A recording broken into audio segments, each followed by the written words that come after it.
Ladies and gentlemen, boys and girls, people of all fandoms, welcome to the Ferret and Raccoon podcast, episode 135.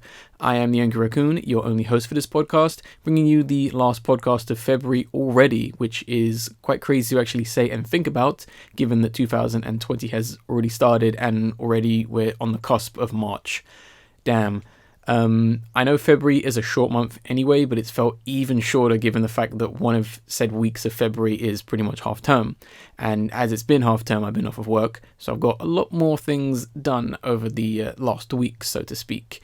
I did more last week than I have to talk about on said podcast, but then again, I'm actually in the process of restructuring and redoing the podcast in hopefully a better way, as well as working on the visual side of the podcast. So hopefully stay tuned for that.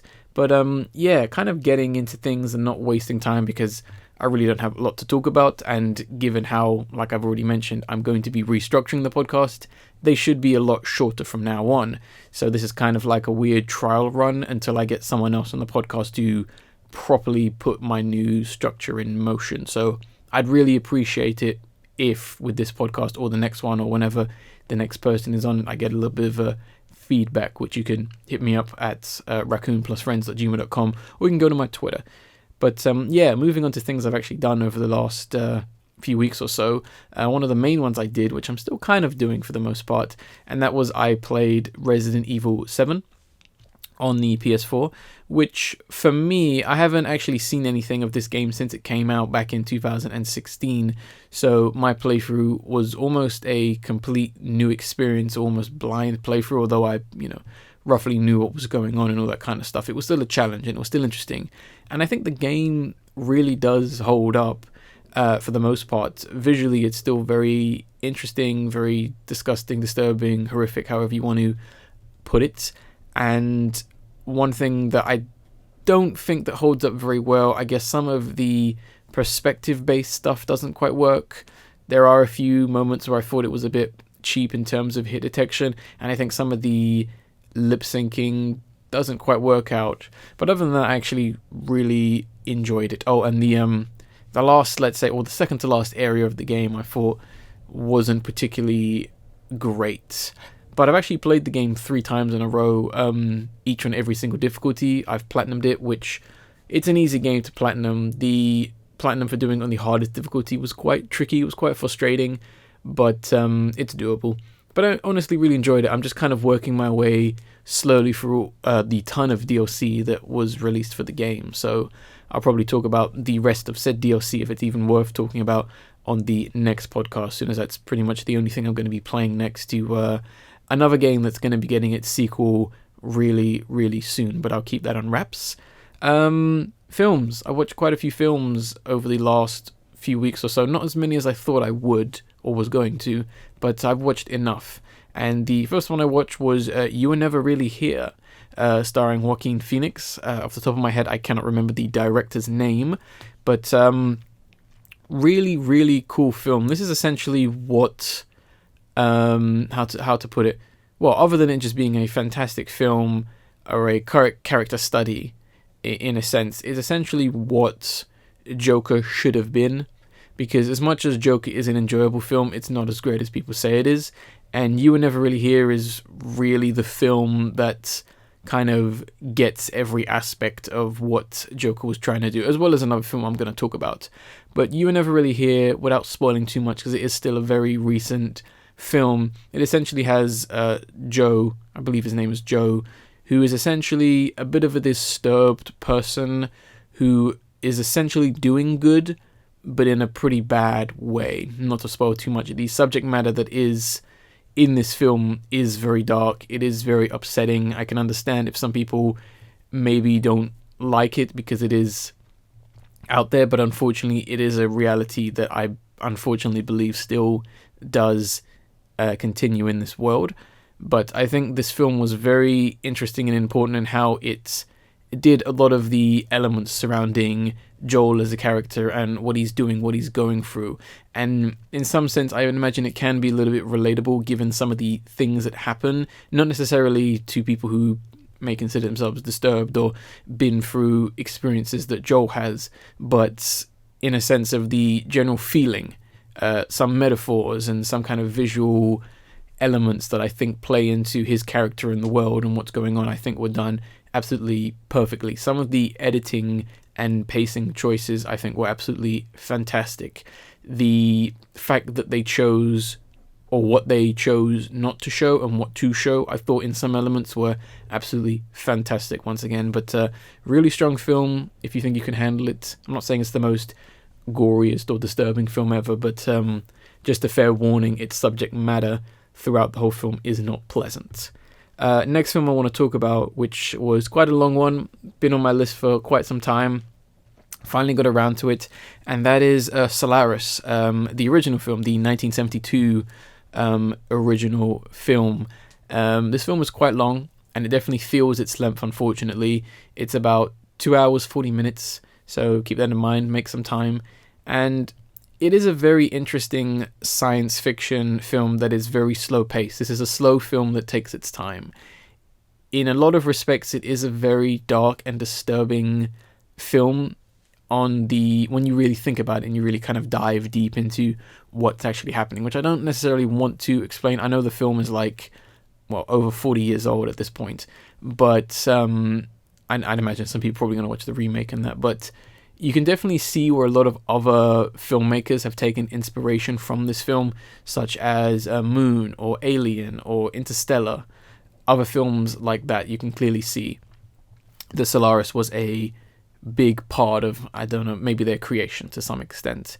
But it is an interesting film that essentially deals with a space station orbiting a planet, and they seem to have made some form of contact. Now, I won't say what said contact is, because said contact is very interesting in what it is and what it does and what it's about. It is, like I said, very disturbing. I find the ending very chilling. And I'd imagine a lot of people are probably going to see that ending and go, oh, it's stupid, it looks bad. But if you read into the film and you get into it, you'll understand why it really resonates and why it's still a not necessarily all talked about film, because I'd imagine other films like the previously mentioned Moon or Interstellar or Alien, for example, are the bigger ones. But you can understand why it's such an important film, especially given that it's not a English-speaking film. But yeah, really good film. I'm never going to watch the remake, though. Next film I want to talk about, something that's been on my list for a while. It's finally in cinemas after director Bong Joon-ho won Best Picture, Best Directing, and another award, and that is obviously going to be Parasite from 2019. Finally got to see this film. I watched this film with Owl, and yeah, I really liked it. It was really good. It was surprising in how simple it was. I thought it was going to be a little bit more of a, not necessarily over the top, but more intricate, more crazy kind of film. But it was simply a very simple story.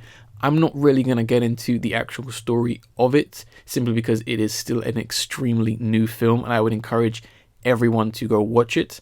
I'm not going to go on the whole, believe the hype kind of thing, because I can imagine there are going to be people who, simply just will not like this film. But I would say if you enjoy film and you want to see something that is a simple but very good story done fantastically well, with brilliant acting, brilliant editing, and brilliant subject matter, I would highly recommend it, especially if you are a big fan of more foreign film, or you want to get more into foreign Asian or Korean film, because I think that's a good film to honestly start with.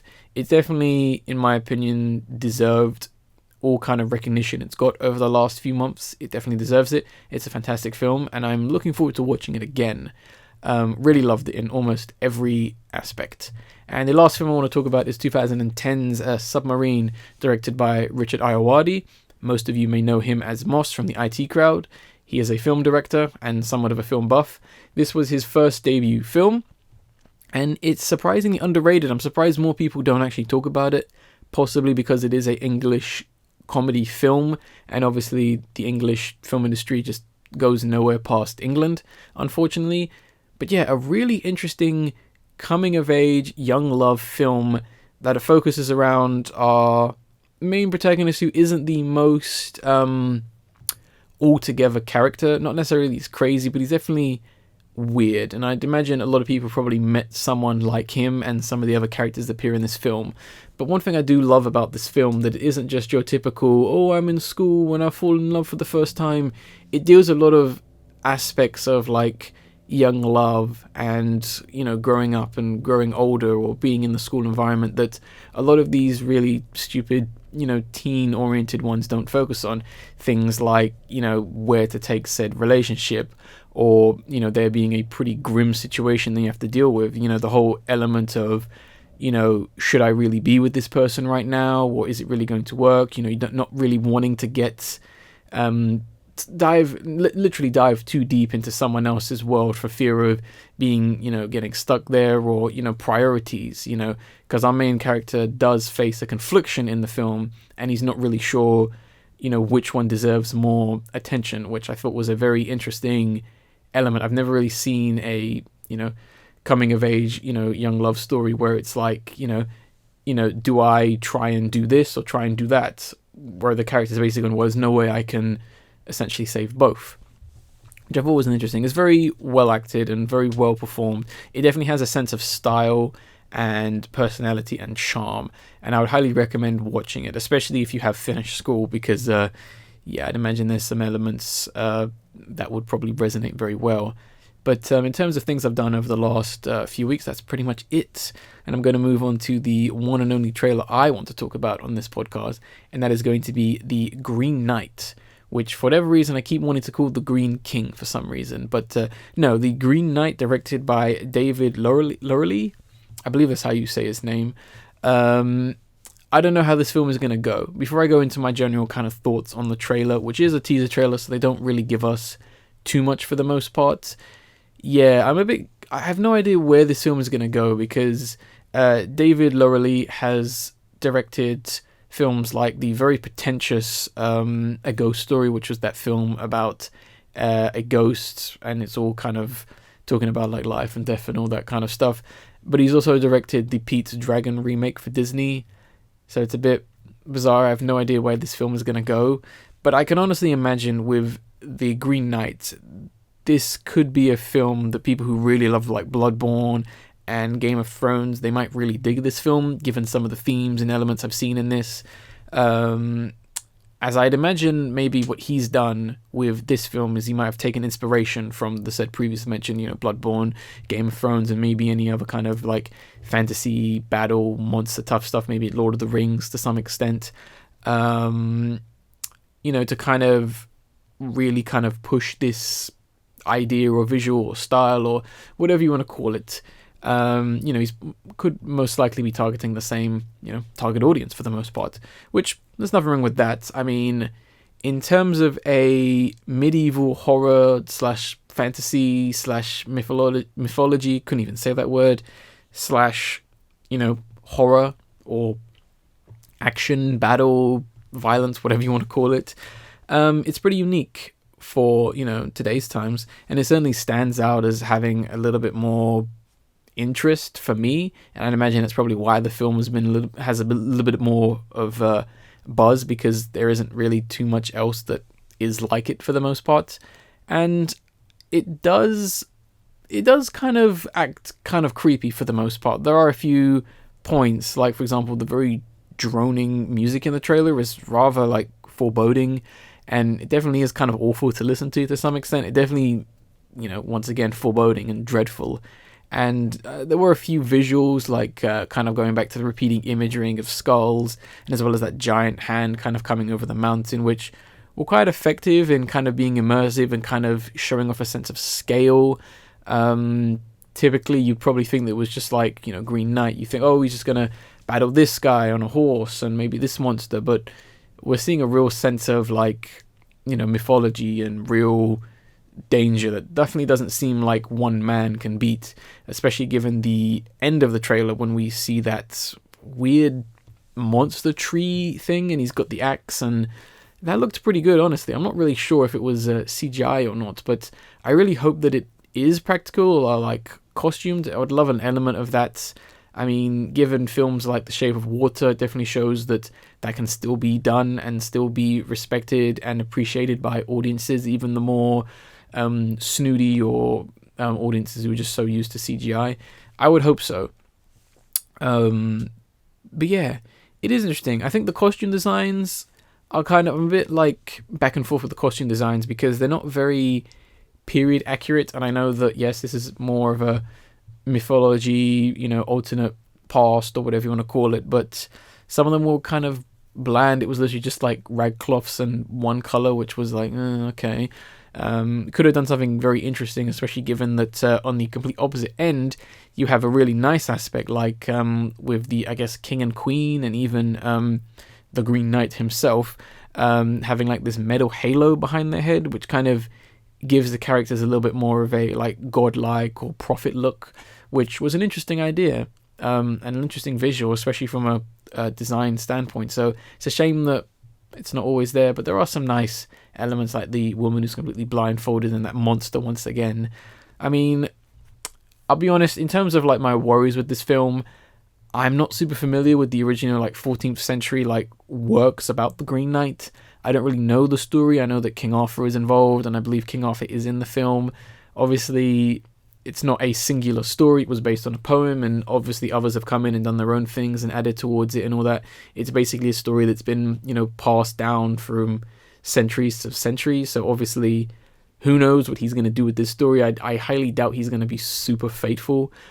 That I'm expecting him to be super faithful with a story that's a good few hundred years old. But one thing I hope with this film is that it's not annoying, and it's not trying to be like cool and edgy and like an updated, like, oh man, isn't the Green Knight the coolest badass ever? I hope it's not that case, because that would just be awful for the most part. I really hope that's not the case. But yeah, I'm gonna keep my ear to this one. It could be interesting. It's being published by A24, and A24 tend to be a little bit misleading sometimes with the trailers, or the films that they pick up, because they tend to not really know what to do with them sometimes. So I don't know, but I'm interested. It's definitely on my list. Here's hoping it's good. And yeah, in terms of restructuring the podcast, moving on very quickly, we're already at the video of the episode. And one thing I think will be a little bit more interesting with the video of the episode segment and sections, instead of just completely ending it off and mentioning it, is if we actually talked about said video of the episode. So yeah, we're actually going to discuss it a little bit, and hopefully this will be something that will be expanded on more given the videos we actually select, and hopefully having more people on said podcast.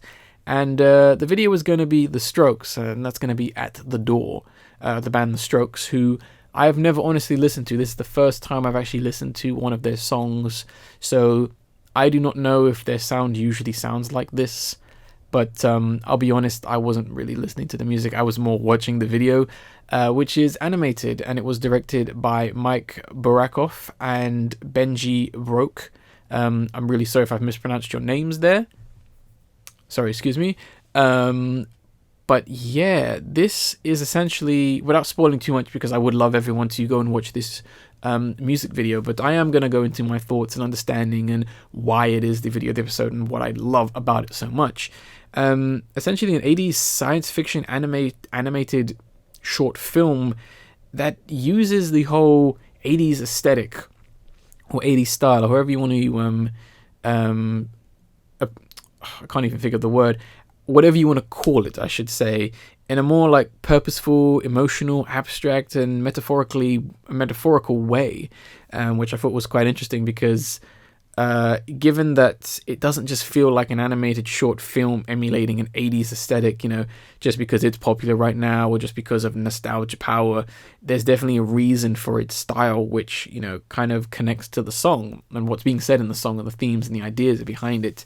I do love that there actually was an effort put into it. You can definitely tell with some of the background designs or background images. They're definitely not something that was just thrown together and just drawn. This is definitely someone who knows their craft. This isn't someone just trying to do a nostalgia throwback. This is actual art at the end of the day. And you really don't see that a lot of the time with some of these more nostalgia throwbacks. So it's really pleasing to actually see style with reason, especially one that's kind of being overplayed right now. And to kind of talk about the song a little bit more, I prefer the second half of the song, where the song kind of incorporates more sounds, like for example the synth, which is very fitting for the 80s visuals, and also the kind of drone element that's kind of in this song, which also like with the visuals, it also implies a sense of, well, the way I'm reading into it, there could be, and I think there are very much more meanings behind this, the song and the correlation between the animation. It kind of implies a hopelessness, yet a kind of positive vibe about not giving up no matter how hopeless or no matter how inevitable the situation is or will become, which is a very interesting way to use 80s animation, because a lot of the time, let's look at Star Wars, there is that moment of hopelessness in the second film, and it's also kind of done in a very interesting way where it kind of, going back to the whole metaphorical stuff, where you do see people and they're very much like not in the best place, but they're, trying, they're not giving up. Those shots are very much there, but ultimately it does seem like no matter what, that nothing's really going to change. You just got to keep going, which is an interesting use of 80s animation and the 80s aesthetic or style. And kind of going back to what I first said, I think that's kind of very clever in how they've done that, and they've also done something very interesting or new, or once again very clever with, let's say, the 80s aesthetic. I'm saying 80s a lot. But yeah, really love this music video. I love the music video more than the song personally. But yeah, and also I love the very obvious references to Watership Down and heavy metal from 1981, as well as a lot of Don Bluth's-esque stylings and maybe character designs and pacing and stuff like that. Really good stuff. Really love this music video.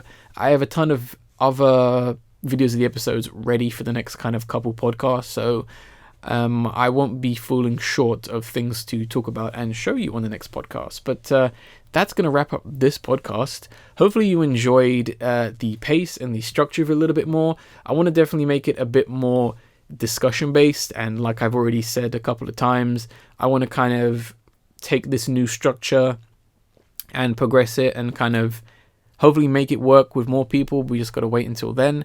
But other than that, I guess I'll end this podcast like I always do by saying I was the Angry Raccoon, and I will see you on the next podcast.